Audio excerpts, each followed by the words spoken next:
What up, YouTube?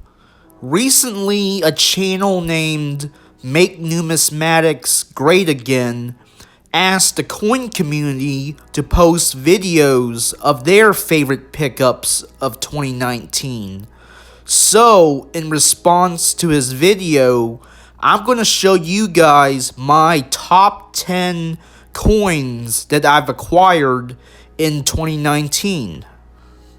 Here is the first coin that I picked up this summer. What you see right here is a 1901 gold eagle. For those of you guys who don't know, an eagle is a $10 coin. Gold eagles contain slightly under half an ounce of gold. I bought this coin when gold was $1,200 an ounce. As of this recording, gold currently trades at over $1,500 an ounce. So I would say I got a pretty good deal on this coin because I bought it when gold prices were relatively low. This is not a rare coin by any means. 1901 is a common date. I believe the US Mint produced over 1 million of these coins in 1901. So the 1901 eagle is essentially a glorified bullion coin. You can purchase a coin just like this in an NGC slab for only a slight premium over its gold value. So, if any of you guys appreciate history, I highly recommend you guys to buy pre-1933 gold coins. Here is the next coin that I picked up this summer. What you see right here is an 1883 Hawaii half dollar. Believe it or not, Hawaii was once an independent nation long before it became the 50th state. Hawaii was a kingdom, and the Hawaiians were ruled by a monarch, either a king or a queen. The guy that you see on this coin was the king of Hawaii. His name is Kalakaua. So the guy on the obverse of this coin is King Kalakaua. As you can see, Kalakaua has a pretty badass sideburn. So that's some royal facial hair for you. For those of you guys who are wondering, the Hawaii half dollar contains the same amount of silver as a US half dollar. That's because this half dollar was produced by the US Mint for Hawaii. The US Mint produced silver coins for Hawaii for only 1 year. That is 1883. In 1883, the US Mint produced dimes, quarters, half dollars, and silver dollars for the Hawaiian Kingdom.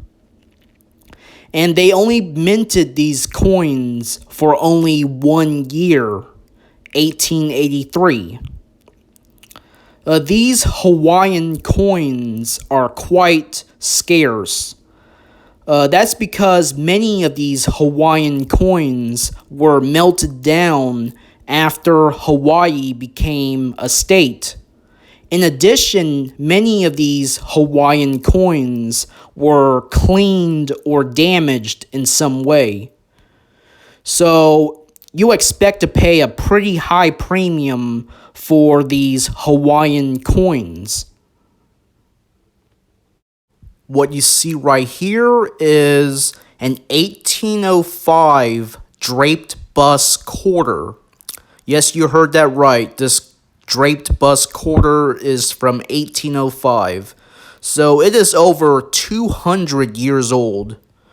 How many of you guys have seen a 200-year-old quarter? And not surprisingly, as you can see, it is very well worn and circulated. So it's worn slick. So this coin has been through quite a few hands. The Draped Bust design is one of my favorite designs in U.S. coinage. So yeah, so what you see right here is a Draped Bust quarter. Draped Bust quarters are quite scarce. Not a lot of them still survive today. I mean, very few of them still survive. I think around 1,000 of these quarter. I think for my 1805 quarter, I think only like 1,000 of them are still around, and that's in any grade. So yeah, only 1,000 are left. So yeah, a lot of these coins were circulated heavily. A lot of them were melted down. So these coins are quite scarce, and you will pay a pretty high premium for these coins, even in this low grade. PCGS grades my Draped Bust quarter as AG3, which is one of the lowest grades on the grading scale, but this is still a $200 coin retail. So yeah. So there's a lot of people that, collect these Draped Bust coins. They always have demand for them, because these are coins that circulated when the founding fathers were still alive. I mean, can't go wrong with change like that. What you see right here is an 1803 Draped Bust large cent. And yeah, so this is a Draped Bust cent. It has the exact same design as the quarter that I showed earlier. So the coin that I showed earlier was a Draped Bust quarter. So what you're seeing right here is a Draped Bust cent. So it has the same design as the quarter.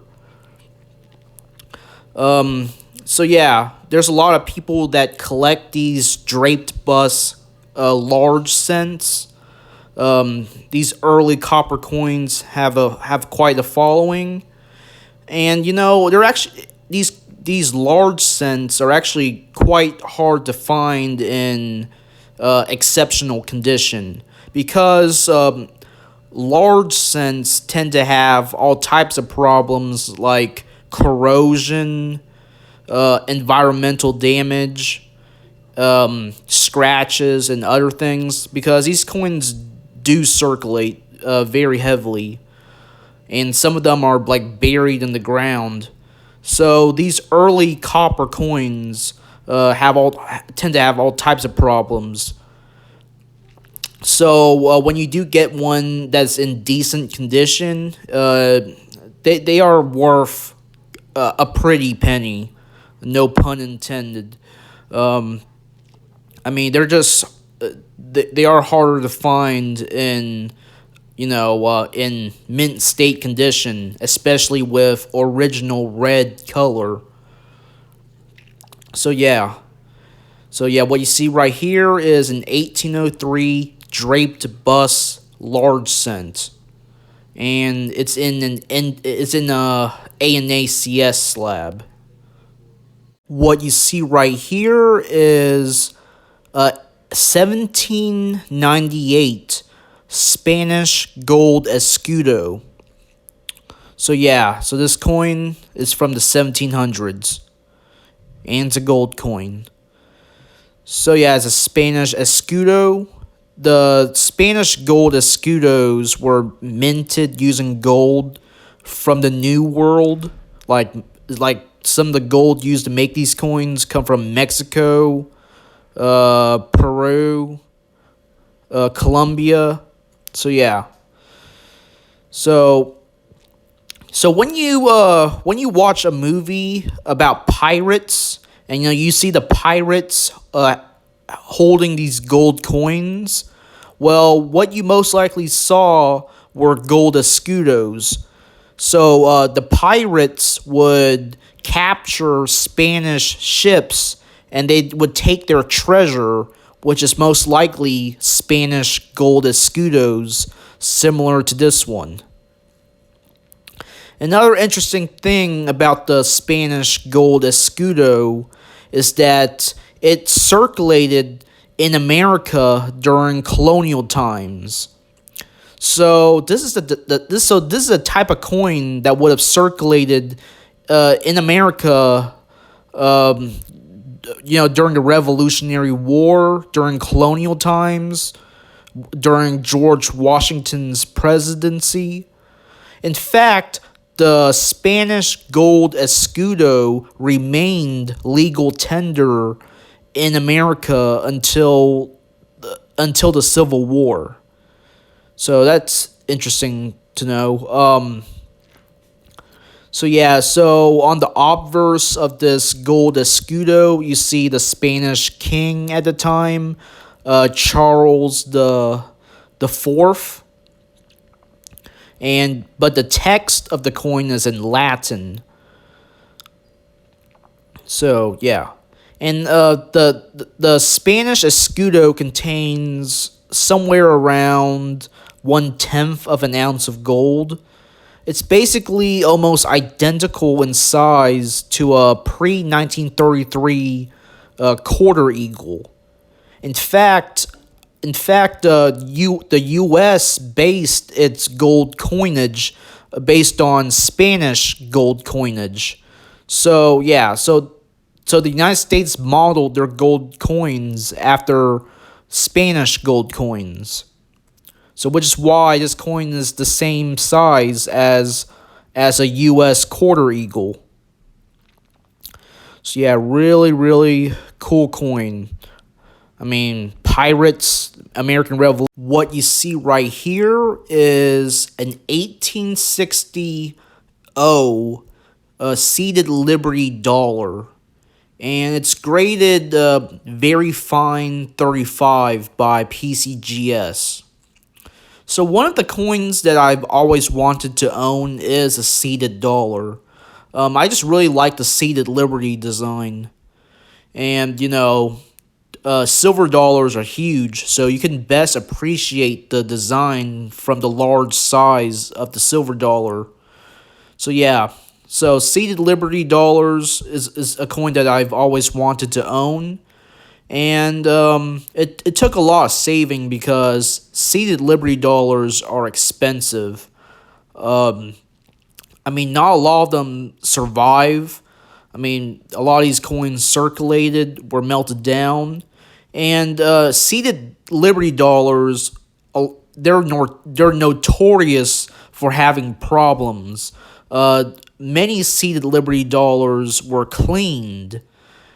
Yeah, so they're notorious for having signs of cleaning, and that'll mess up the coin's value. So there's always a demand for Seated Liberty dollars without any problems. In addition, Seated Liberty dollars are also heavily counterfeited. So it's best to have one that's graded by NGC or PCGS. As you can see, my Seated Liberty dollar is 1860. So this coin was minted 1 year before the Civil War. So yeah, can't go wrong with having a silver dollar that is minted before the Civil War, just a year before. And I believe when the Civil War broke out, the Confederacy seized control of the New Orleans Mint during the Civil War. So yeah, during the Civil War, the Confederacy seized control of the New Orleans Mint. So my Seated Liberty dollar was one of the last silver dollars produced for the Union before the Confederacy seized the New Orleans Mint. So that's interesting to know. So yeah. And there are two varieties of Seated Liberty dollars. The older Seated Liberty dollars do not have the motto "In God We Trust." The motto "In God We Trust" was added to the Seated Liberty dollar shortly after the Civil War, I believe. So yeah, there are two varieties of Seated Liberty dollar. There is the with motto and there's the no motto. And my 1860 Seated Liberty dollar is of the no motto variety. So yeah, really, really nice coin. No problems. I like that gunmetal look to it. What you see right here is an 1835 classic head quarter eagle. So yeah, as you can see, it's dated 1835. So that's an old piece of gold. And this coin is almost 200 years old. So this coin would have circulated when Andrew Jackson was still alive. Classic head gold coins were only minted for 5 years. The U.S. Mint produced classic head gold coins from 1834 to 1839. So the classic head gold coins is a very short series. They minted these coins for only 5 years. And all of them are rare coins. All classic head gold coins are scarce. My 1835 classic head quarter eagle is actually one of the more common dates. But still, they originally the mint produced 130,000 quarter eagles in 1835. However, it's estimated only 500 of these coins still survive. A lot of them circulated heavily, a lot of them were melted down, so that explains why so few of them still survive. So the original mintage was 130,000 and less than 500 still survive today. So yeah, really nice coin. There's a lot of history to it. From what I've read, the classic head gold coins were minted using gold from the Georgia Gold Rush. Believe it or not, the California Gold Rush was not the first gold rush. The first gold rush in American history was the Georgia Gold Rush. And the gold from the Georgia Gold Rush was used to make the classic head gold coins. So yeah, a lot of history. The gold that's used to make this coin also would have come from North Carolina as well, because North Carolina also had a gold rush.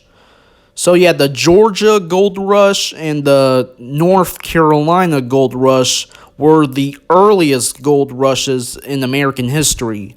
And this classic head quarter eagle is a relic from that time.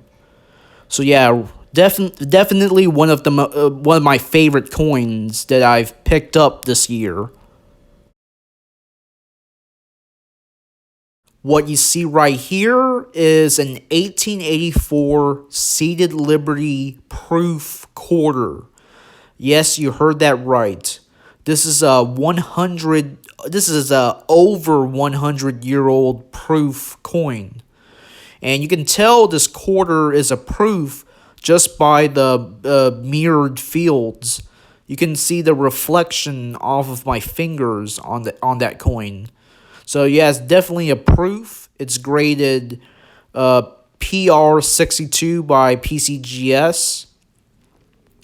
I've always dreamed of owning a proof coin from the 19th century. The United States Mint has been producing proof coins ever since the mint was founded in 1792. And a lot of the 19th century proof coins have very low mintages. Most 19th century proof coins have mintages below 1,000.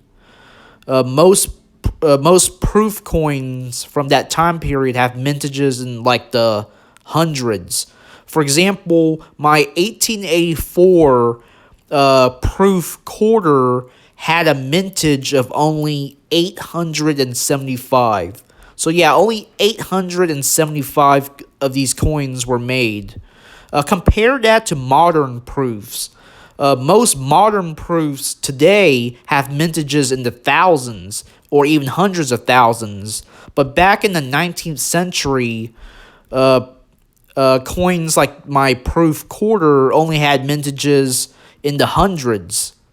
So yeah, so only 875 proof quarters were produced in 1884. So yeah, so only 875 of these in the world. And as you can see, it's a really gorgeous coin.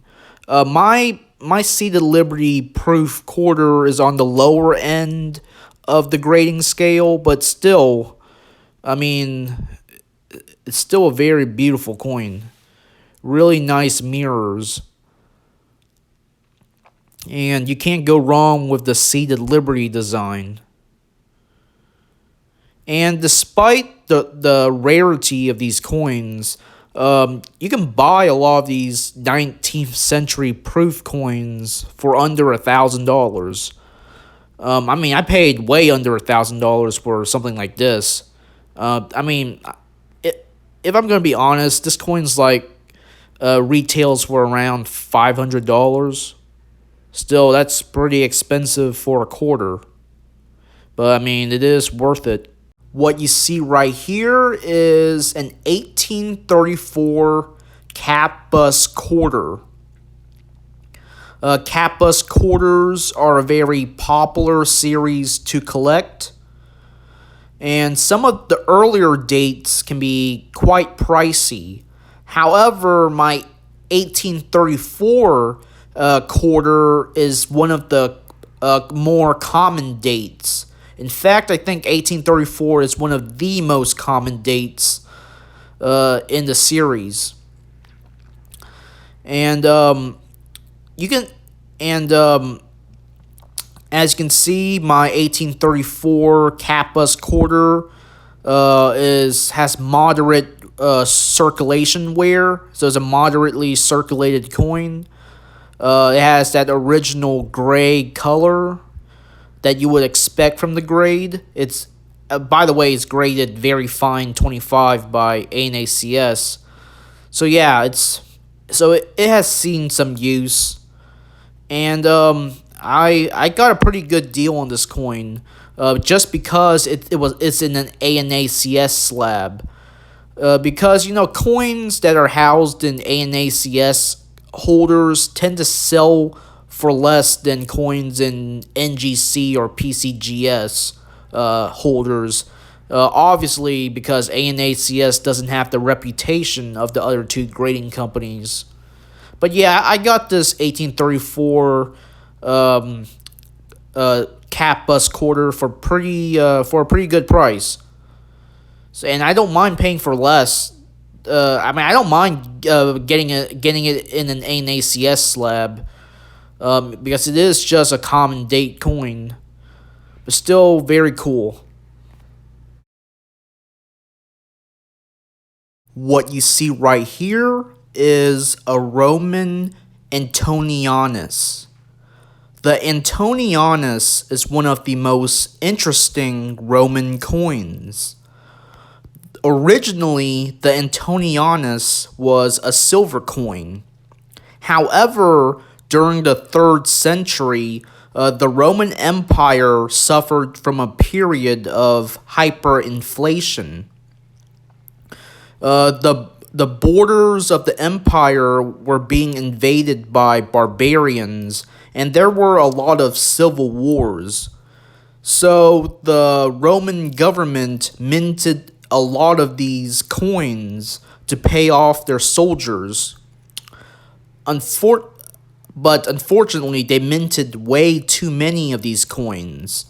As I said earlier, the Antonianus was a silver coin. However, the Romans gradually debased the Antonianus. And by debasement, I mean that they reduced the silver content gradually over time.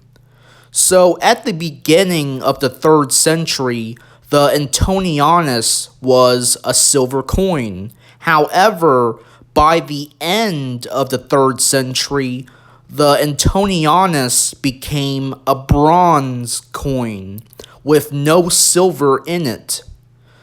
So what you see right here is a Antonianus that I purchased. This coin was minted at the end of the 3rd century, so this Antonianus is completely bronze. It's a bronze coin, so it no longer contained any silver. So the Antonianus is a great way to illustrate the effects of hyperinflation. So yeah, the Antonianus started off as a silver coin, but later, because of hyperinflation, it got debased into being a bronze coin. So yeah, so this is a coin that I bought that you see pictured right here. It's made out of bronze, and I paid about $20 for this Antonianus. The cool thing about ancient Roman coins is that despite their age, they're quite affordable. So I paid a little over $20 for this Antonianus. This Antonianus was minted during the reign of Emperor Aurelian, and you see Emperor Aurelian pictured on the coin. So you see Emperor Aurelian wearing a radiate crown on the obverse, and you see and on the reverse you see Emperor Aurelian shaking hands with the goddess of peace.